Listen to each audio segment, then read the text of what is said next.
they're doing some more configuration, things like that. We have something to show you today that is going to be incredibly dangerous from a public presentation standpoint. Meaning we have no idea if this is actually going to work well or not, but we decided to go for it today because this is a very special event. And we're super excited to be down here in Singapore and part of the Voxxed Day celebration and part of this event. So quite honestly, from a Red Hat standpoint, it's a great honor to be with all of you here in Singapore. Thank you so much for that. We represent the developers group at Red Hat, so Red Hat Developer, developers.redhat.com. You also see our Twitter handles at the bottom. Closer, you'll see our Twitter handles at the bottom. But also the link to the slide deck, I just tweeted it out, but the bit.ly SingJug 2018 gets you access to this deck and all the links inside it because you're going to see something in there you really, really want, guarantee it. So let's go fast. One, we have a bunch of downloadable ebooks, including the book from Clement, the Reactive Microservices book, which you'll be giving away signed copies at noon today in the Red Hat booth. But there's also other books on microservices, also interactive training for service mesh, Istio technology, and serverless technology, all the stuff you'll see in this presentation. We also have, let's go back here, Edson Yanaga published this book last year. We did a signed event here at Voxxed Days. We have the new Istio book as well. Again, free ebooks. And the bottom link, SingJug 2018, is the one you want. It gets you access to the rest. This presentation we did at Red Hat Summit for several thousand people in San Francisco just 3 weeks ago. So if you want to see the original version of it, you can watch it on YouTube. Now, let's talk about your application, because this is why we're doing what we're showing you today. We're showing you microservices and serverless composite together to build a single application. We believe the future is both microservices and functions, not one or the other, and that's very critical. And more importantly, we believe your applications need to be fully portable across all cloud providers. This is all based on Kubernetes, which is the de facto standard for cloud-native applications across every cloud provider, known as OpenShift. But in the way you think of your application, we used to think of it as this one big blob, if you will, and we started breaking it up into different modules, different microservices as we think of them, and eventually our application fades into the background, and we start distributing those microservices across a network, a service mesh, okay? And then we might have our own independent databases, and this is the nature of microservices. They might have their own multiple points of entry, and now this is where it gets interesting. Microservices we've been talking about now for several years. We kind of know what that looks like. But change is the essential process of all existence. You gotta have a Spock quote in your presentation. And basically what happens here is there are now functions replacing some of these components in your overall application architecture. So it's microservices and functions together to build up the overall system, and you'll see that in our demonstration. So what we're gonna show you is this mobile application connected to a mobile backend Vertex with a Red Hat SSO. So we're going to have Keycloak single sign-on where you log into the application running the mobile application. It's going to take an uploaded photo, drop it into the distributed file system. That file system will then, of course, trigger an event in our function as a service engine, which will basically do the machine learning algorithm, score that photo, give you points for it. It's going to drop those points into our distributed data grid. It's then going to have another notification function, which sends that data back to the waiting phone. So your score goes fully round trip there, and then we have a real-time dashboard to show you those transactions flowing through our system. All of this is based on Gluster, the open source project, InfiniSpan for Data Grid, Vertex that you'll see Clement demonstrate, and Keycloak, our single sign-on technology. These are just all open source projects, and all of this runs across all cloud architectures. Today we're running it on a single cloud, it's just Google Cloud. But in the actual demonstration we did at San Francisco, we ran it on Amazon, Azure, and an on-stage private data center as well. Your application being fully portable and all your data fully portable across all clouds. Okay? So the last slide we have right here is this is all based on a technology called OpenShift, which is a Red Hat Red Hat enterprise supported version of Kubernetes. So at this point, we'd like to jump into Clement showing us Eclipse Che and microservices development. To use this computer. Yeah. No. Escape? Escape. Oh, yes, there is no escape. They took away the escape key. Right click. Yep. That's all. Okay. Bonjour. So I'm Clément Escoffier. I'm going to introduce you to a new way to build microservices. Every time you start using microservices, it's always a burden to start a new one.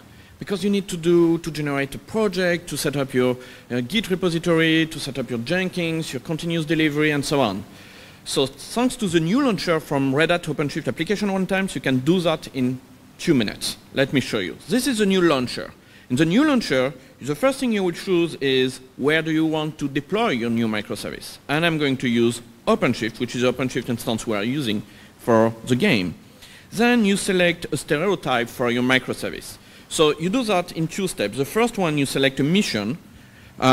It's more or less what is doing your microservice. Here I'm picking health checks.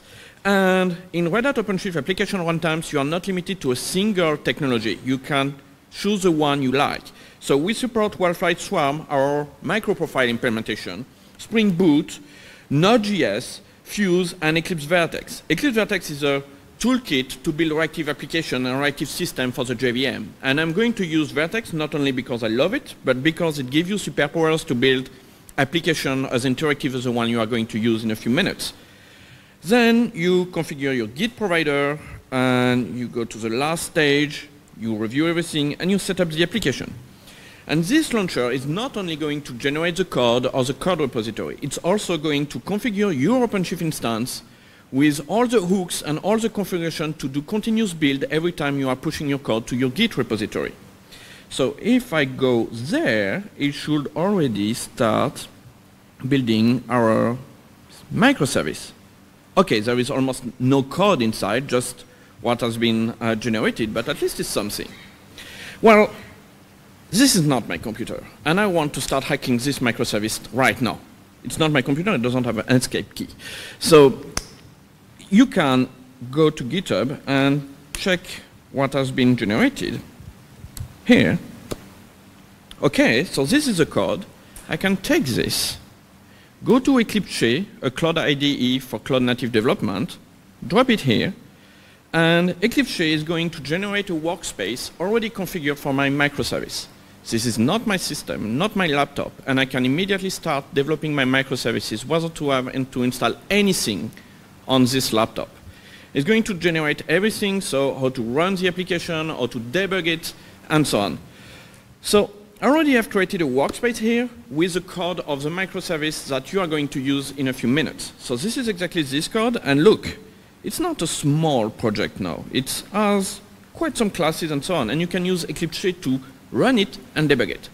As I said, the launcher has configured the webhook, so every time you are pushing your code to the Git repository, it's going to build it and deploy it on OpenShift.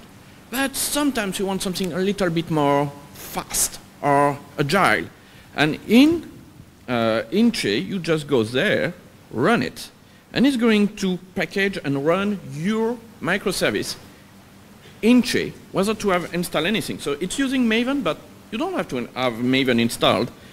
And the microservice is deployed on OpenShift. So that means you can develop your microservice, already have access to all the external services you have deployed on OpenShift, like your SSO. This is the SSO page. We are going to talk about that in a few minutes.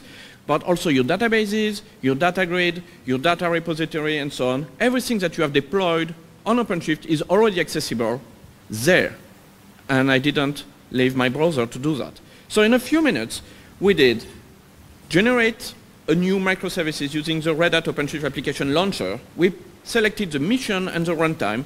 It has configured the Git repository with all the hooks, so it continuously deployed to my OpenShift instances. We can start developing this microservice in Che, inside my browser. I can run it, and it's going to run inside my OpenShift, so already on the cloud, access to all my services, and I'm done. So one thing that's incredibly important that you guys understand, he just got access to the laptop a few, let's say 30 minutes ago. In the entire IDE, the whole development environment, everything's running in the cloud, in OpenShift, Kubernetes already. So you install nothing and you're ready to build your application right from the very start. So this is what we've been working on at Red Hat for quite some time with the Eclipse Che technology. So now we're actually going to switch gears a little bit though, and we're going to take you into function as a service. With microservices, again, we've been doing that for a number of years. People are fairly comfortable and excited about what they see in microservices architecture at this point. And we do have the workshop on Istio, the service mesh technology, for those more advanced microservices users on Saturday morning. But right now, let's talk about function as a service. And that's what Kamesh, and Kamesh, you're going to show it to us? All right, so So we, as Function, I'm really excited to talk about this because we partnered with IBM to get Apache OpenWhisk on open source platform. So I'm just quickly going to show you like how to write a function and deploy the function onto OpenWhisk and show how it works. So, so let me quickly go back to my console. So I have a fairly little Java class, so it's nothing big in this. If you see this Java class, I already just do a greetings and then say hello world. And then it takes a JSON object in and JSON object out. There is no dependencies, no extension, anything whatsoever.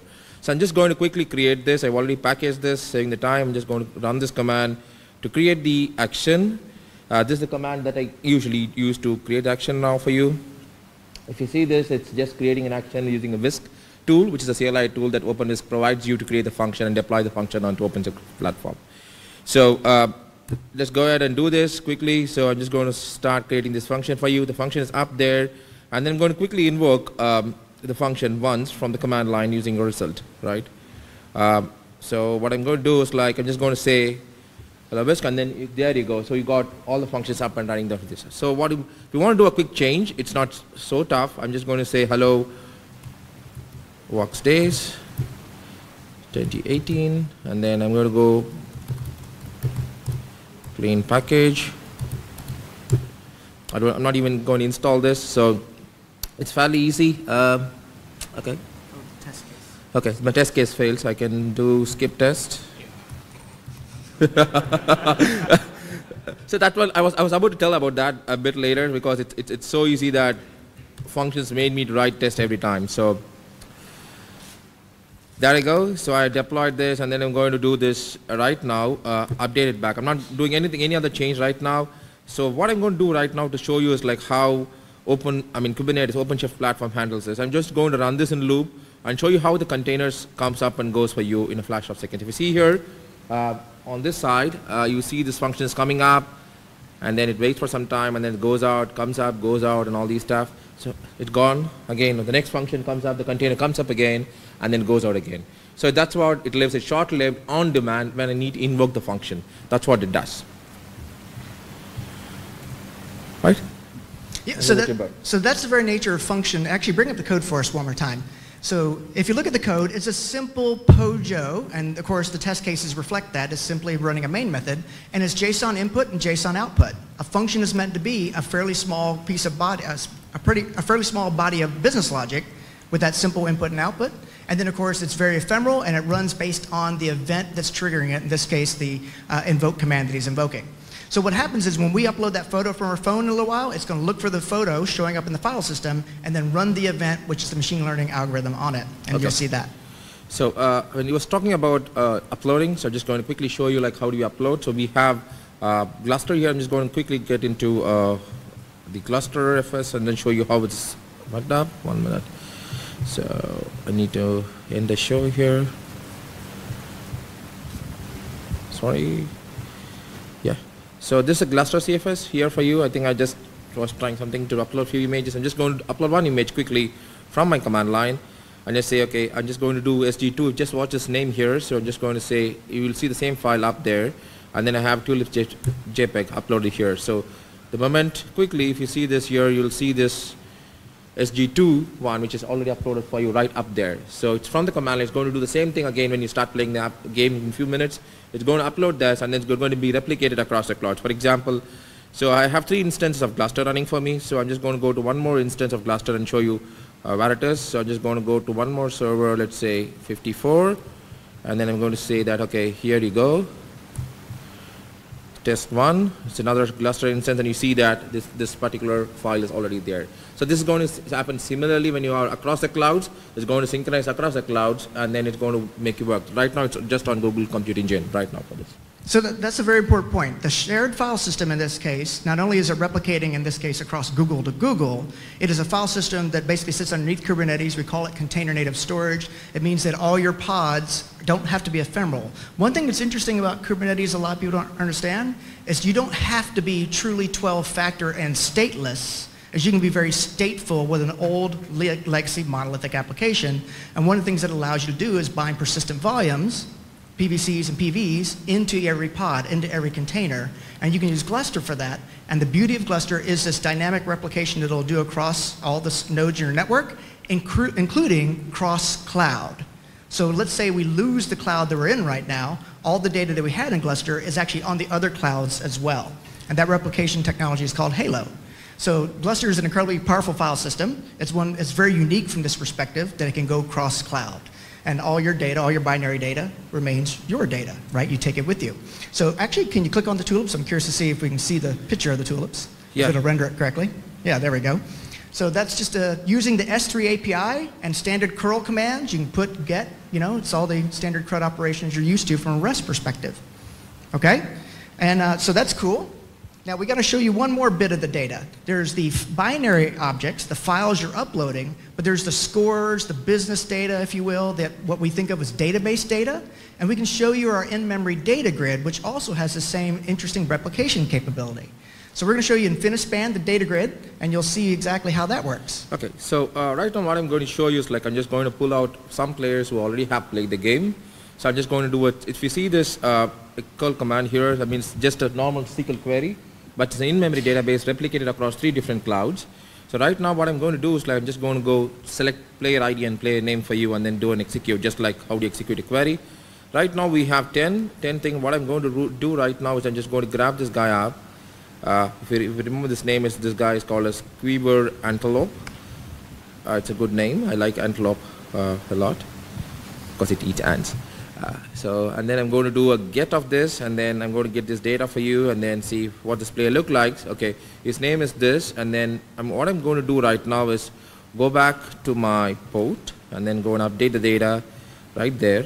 I'm just going to grab all of the details so that this player is not losing the game. So just going to say, and then I'll just do something. Just say Hetsy, and then there you go.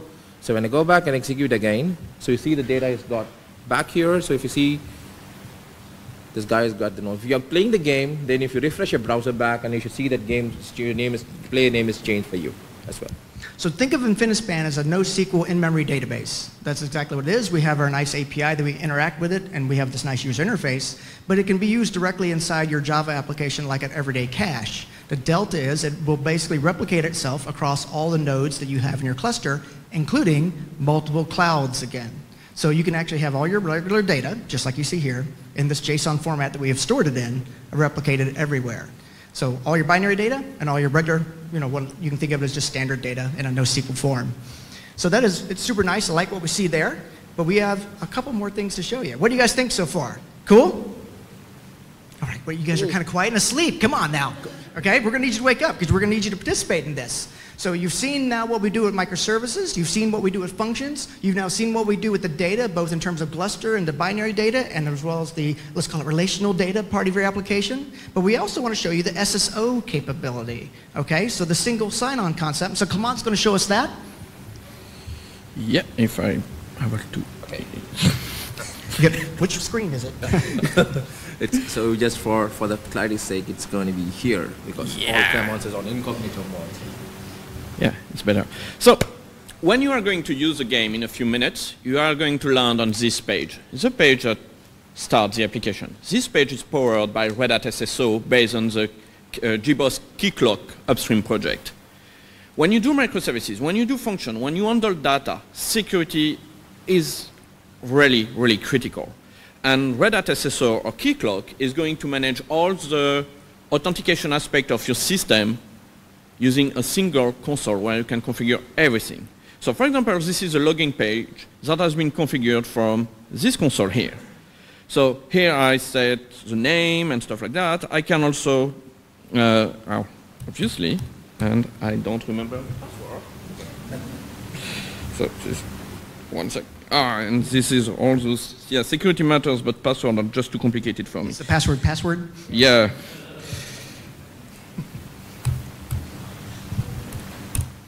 And so the identity provider you want to use, so here we're using Red Hat Developer and Google, but we could have added, I don't know, GitHub or OpenID or Facebook and so on. Actually, zoom in on that. Pull it down again and do the control two-finger zoom on it. Yep. Nope. Does he know? So this is important, right? It's basically an OAuth broker, if you will, right? You can use GitHub, you can use all the other types of authentication mechanisms. throughout your application. So this is something you can download today and just use a little JavaScript to drop into your web applications. And you can just fire this up. So go to Keycloak and try it out.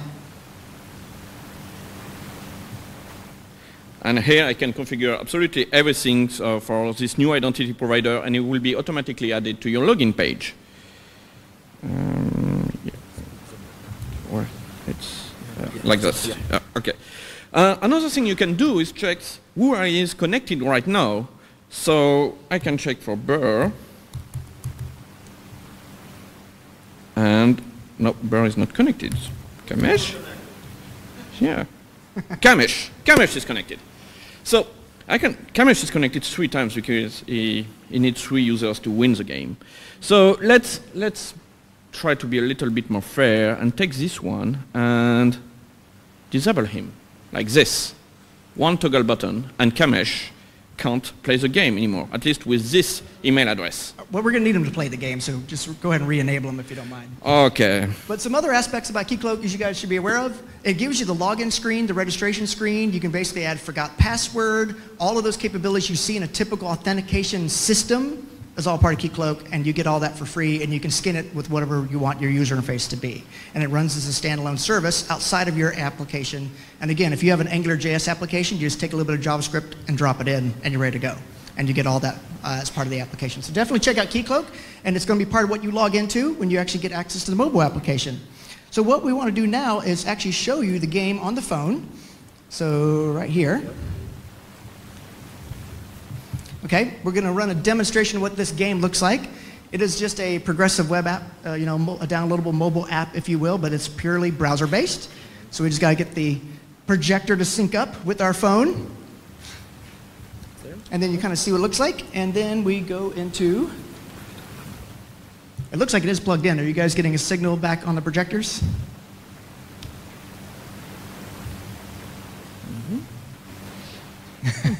This is the problem when you unplug a projector and try to plug it back in. There we go. All right. So the first thing you see up on the screen there is your name. We give you a fictitious name. Remember your name, because that's how we're going to award the prizes. You also see what cloud you're connected to. And we did this at Summit. We actually were connected to several clouds. You might have saw Amazon there or Azure there. In this case, it actually is Google. We just call it private cloud in this case. But watch what happens. Let's go ahead and play mode. Okay, and we'll show you how the game is played. You can see it's a little adventure mode, or what we call the party island. And what we'll do now is, let me see, click on that right there. And it says take a picture, find a person. So I can hit OK. And actually, we'll get a picture here of Clement and Kamesh. That looks like a person. It's not a teddy bear, no? There we go. So it's going to upload the photo. Yeah. There we go. It's uploading the photo now. And in this case, it's now being uploaded from this mobile device across the network into our system through the microservice into that distributed file system, running the function with the machine learning algorithm, and then it awards 50 points because it was a really nice image. If you have a highly cropped, well-tight image, you get more points. If you have kind of a blurry image that's really, vague and kind of random, you may get no points, or basically you get something else. And you can kind of see now I can basically pick, the next part of the story. The person with the highest score wins. So what we want to do now is we go back to the slide deck. Yeah, I think we should. Oh, yep. So that we can show the dashboard as well. Yep. So we're going to go back to the slide deck where you can see the URL, and then also show you the dashboard as transactions come into the system. So there are already a number of people already connected, so some of you guys have figured out the URL. Okay? Okay, so if you want to go one more down. Here. So this is the URL you should be aware of. It's bit.ly Voxxed SG 2018. It takes a second for the projector to come back to life. Come on, projector. So yes. If you remember earlier, the survey was Voxxed SG. This is Voxxed SG 2018 to get access to the mobile game. Now, there are fabulous prizes. You'll want to get into the game right now and win. All you have to do is put in your email address to register, or you can basically use the Red Hat developers single sign-on or the Google single sign-on if you're already set up for Google single sign-on. The application will load. Go ahead and load up our dashboard. And then you can kind of see people already playing the game there. So at the bottom, you can see 24 pictures have been uploaded. As those streaks of particles are going by, those are the images you've uploaded there.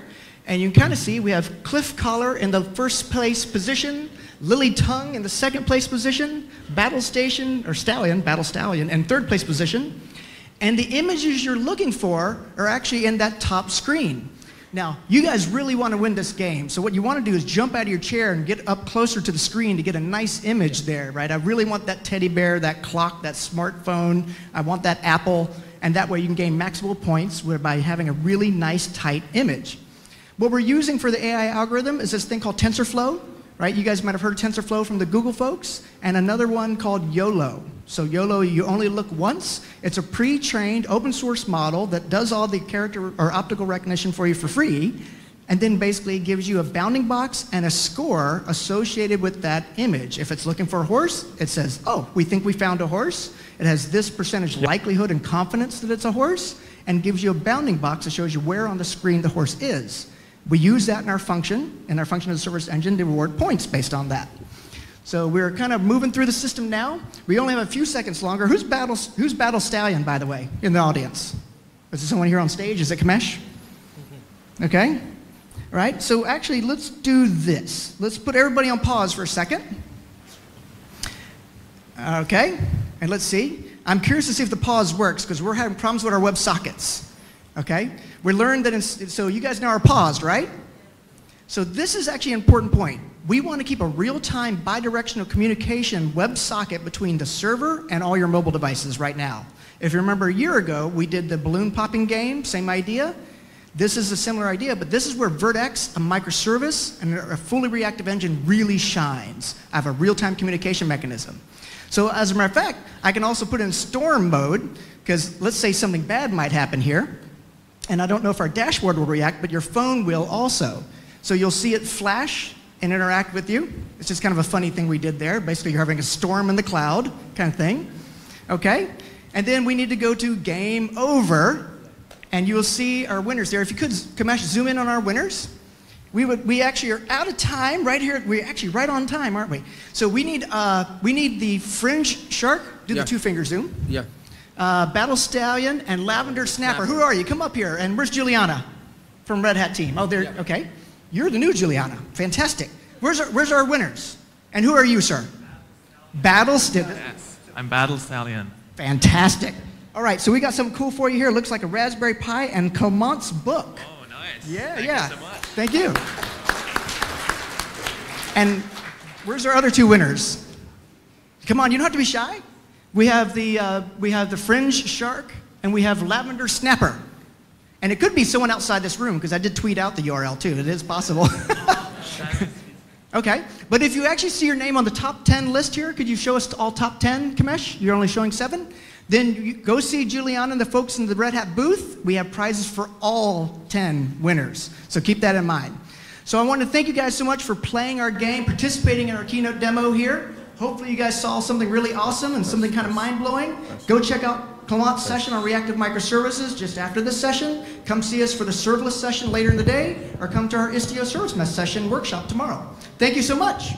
We'll turn it back over. All right, ladies and gentlemen, once again, let's give it up for Kamesh, Kemon, as well as Burr.